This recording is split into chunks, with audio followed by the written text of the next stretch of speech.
That's my news wrap. Let's bike news wrap में अब सुनते हैं दिन भर की अहम खबरें सिर्फ 10 मिनट में। सबसे पहले हेडलाइंस। ऑपरेशन सिंदूर का 1 साल, सेना बोली हमारी कार्रवाई में नरमी की गुंजाइश नहीं होती।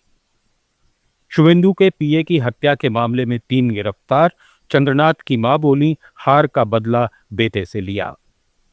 और बिहार में सम्राट कैबिनेट का विस्तार, नीतीश के बेटे समेत 32 बने मंत्री। मंच पर सीएम की कुर्सी देख नीतीश ने की बैठने की कोशिश। अब खबरें विस्तार से। भारत के ऑपरेशन सिंदूर को आज 1 साल पूरा हो गया। 7 मई 2025 को पहलगाम आतंकी हमले के जवाब में शुरू किए गए इस सैन्य अभियान में भारत ने पाकिस्तान के आतंकी ठिकानों पर जबरदस्त हमला किया था। पाकिस्तान ने जब जवाबी कार्रवाई की कोशिश की, तब भारतीय सेना ने अत्याधुनिक हथियारों से उसके सैन्य ठिकानों और एयर डिफेंस सिस्टम को भारी नुकसान पहुंचाया। सिर्फ 23 मिनट में भारत ने ऐसा ऑपरेशन अंजाम दिया जिसने पाकिस्तान को दुनिया के सामने कमजोर साबित कर दिया। इस मौके पर जयपुर में हुई प्रेस कॉन्फ्रेंस में लेफ्टिनेंट जनरल राजीव घई ने कहा कि ऑपरेशन सिंदूर तीनों सेनाओं का संयुक्त अभियान था, जिसमें थल सेना, वायुसेना और नौसेना ने मिलकर कार्रवाई की। ऑपरेशन के दौरान कुल 9 स्टैंड ऑफ प्रिसीजन स्ट्राइक्स की गईं। इस हमले का समय बेहद सटीक था, जिससे पाकिस्तान पूरी तरह चौंक गया। भारतीय सेना ने दावा किया कि पाकिस्तान अधिकृत जम्मू कश्मीर और पाकिस्तान के भीतर मौजूद आतंकी ठिकानों को भारी नुकसान पहुंचाया गया। Operation Sindoor was also a joint tri-services effort. It integrated land, air and maritime capabilities with shared situational awareness, common operation and intelligence pictures, and real-time decision making. Standoff precision strikes, 9 in all, 7 executed by the Indian Army and 2 by the Indian Air Force, were timed to perfection, achieved total surprise, and inflicted maximum damage in each established hub deep in Pakistan-occupied Jammu and Kashmir and heartland Pakistan, signaling that no sanctuary is safe. Vice admiral AN Pramod ने कहा कि हमारा प्रयास दुश्मन से आगे रहने के लिए अपनी युद्धक रणनीतियों की लगातार समीक्षा करने पर केंद्रित है। विमान वाहक पोत विक्रांत, कोलकाता और विशाखापत्तनम श्रेणी के विध्वंसक जैसे स्वदेशी जहाजों के प्रदर्शन ने स्वदेशी क्षमताओं, गहरे समुद्र में युद्ध की तैयारी और एकीकृत युद्ध कौशल में भारतीय नौसेना के निवेश को सही साबित किया। The performance of indigenous ships such as the aircraft carrier Vikrant, Kolkata and Visakhapatnam class destroyers validated the Indian Navy's investment in indigenous capability, blue water readiness and integrated warfighting, thus reaffirming Atmanirbharta as a critical enabler for operational success. To conclude, I would like to assure the citizens of Bharat that the Indian Defence Forces, including the Indian Navy, remain ready and forward deployed. पश्चिम बंगाल में BJP नेता शुवेंदु अधिकारी के personal assistant Chandranath रथ की हत्या के मामले में police ने 3 लोगों को हिरासत में लिया है।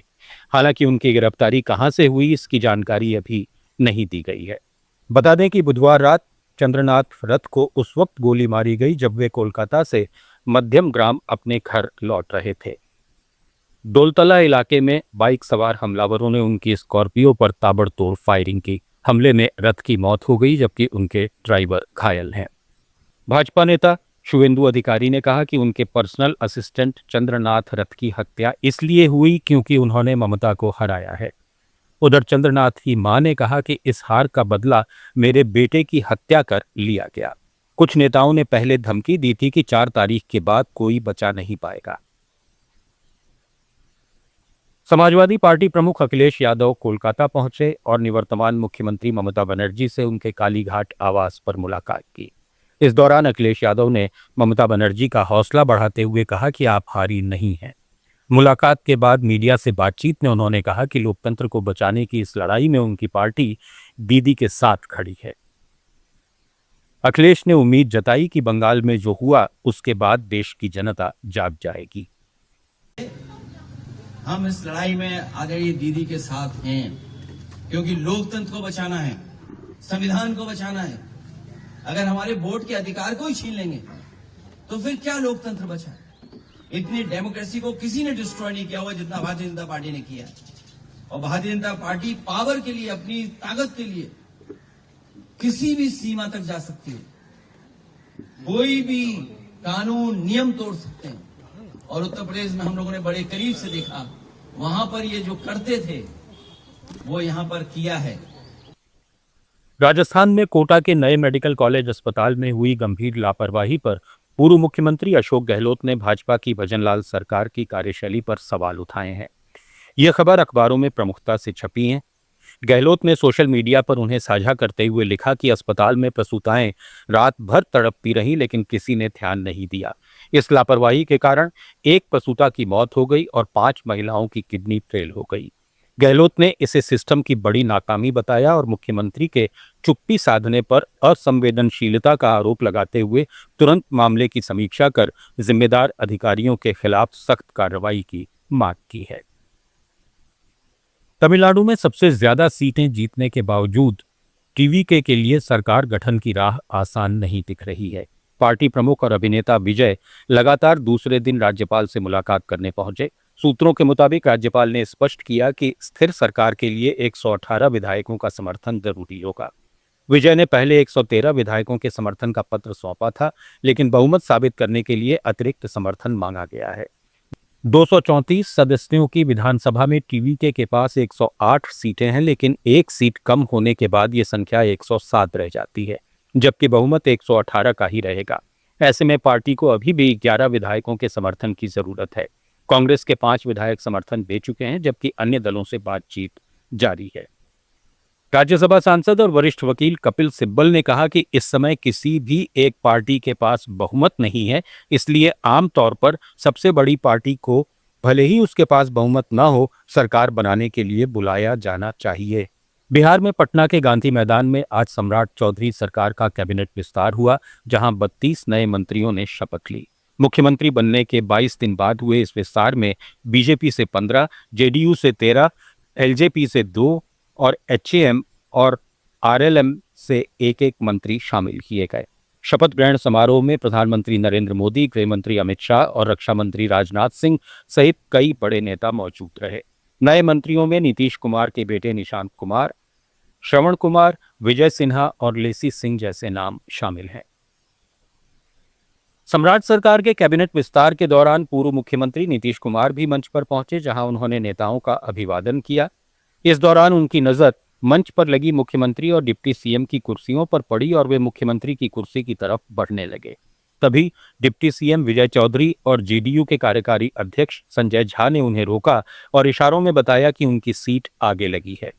कुछ देर के लिए नीतीश कुमार असहज नजर आए और मंच पर मौजूद नेता भी उनकी तरफ देखने लगे। इसके बाद विजय चौधरी उन्हें अपनी सीट तक लेकर गए। इससे पहले नीतीश मंच पर नेताओं से मिलते और इशारों में बातचीत करते भी नजर आए। सुप्रीम कोर्ट ने धार्मिक प्रथाओं को अदालत में चुनौती देने के मुद्दे पर बड़ी टिप्पणी की है। गुरुवार को 9 जजों की संविधान पीठ ने कहा कि अगर हर धार्मिक परंपरा और रिवाज को कोर्ट में चुनौती दी जाने लगी तो इसका असर धर्म, समाज और भारतीय सभ्यता पर पड़ सकता है। इससे सैकड़ों याचिकाएं आने लगेंगी और मंदिर खुलने बंद होने जैसे मामले तक अदालत पहुंच जाएंगे। जस्टिस बीवी नागरत्ना ने कहा कि भारत में धर्म समाज से गहराई से जुड़ा है, इसलिए हर धार्मिक प्रथा पर सवाल उठाना सही नहीं होगा। वहीं जस्टिस एमएम सुंदरेश ने कहा कि अगर ऐसे विवादों को लगातार अनुमति दी गई तो हर व्यक्ति हर चीज पर सवाल उठाएगा, जिससे धर्म और संवैधानिक अदालतें दोनों पर असर पड़ेगा। ये सुनवाई धार्मिक स्वतंत्रता और महिलाओं के साथ भेदभाव से जुड़े मामलों पर हो रही है, जिनमें सबरीमाला मंदिर और दाऊदी बोहरा समुदाय का मामला भी शामिल है। नेशनल क्राइम रिकॉर्ड ब्यूरो ने 2024 की क्राइम रिपोर्ट जारी कर दी है। रिपोर्ट के मुताबिक देश में कुल अपराध 6% घटे हैं, लेकिन महिलाओं, बुजुर्गों और साइबर क्राइम को लेकर चिंता बढ़ गई है। राजधानी दिल्ली मेट्रो शहरों में महिलाओं के खिलाफ अपराध के मामलों में सबसे ऊपर रही, जहां 13,396 केस दर्ज हुए। वहीं बुजुर्गों के खिलाफ अपराधों में भी बढ़ोतरी हुई है। देश भर में ऐसे 32,000 से ज्यादा मामले सामने आए हैं। न्यूज रैप में फिलहाल इतना ही। बने रहिए लेट्स माइक के साथ। आप सुन रहे थे let's mic more than radio. Follow कीजिए हमें हमारे सोशल मीडिया प्लेटफॉर्म्स पर।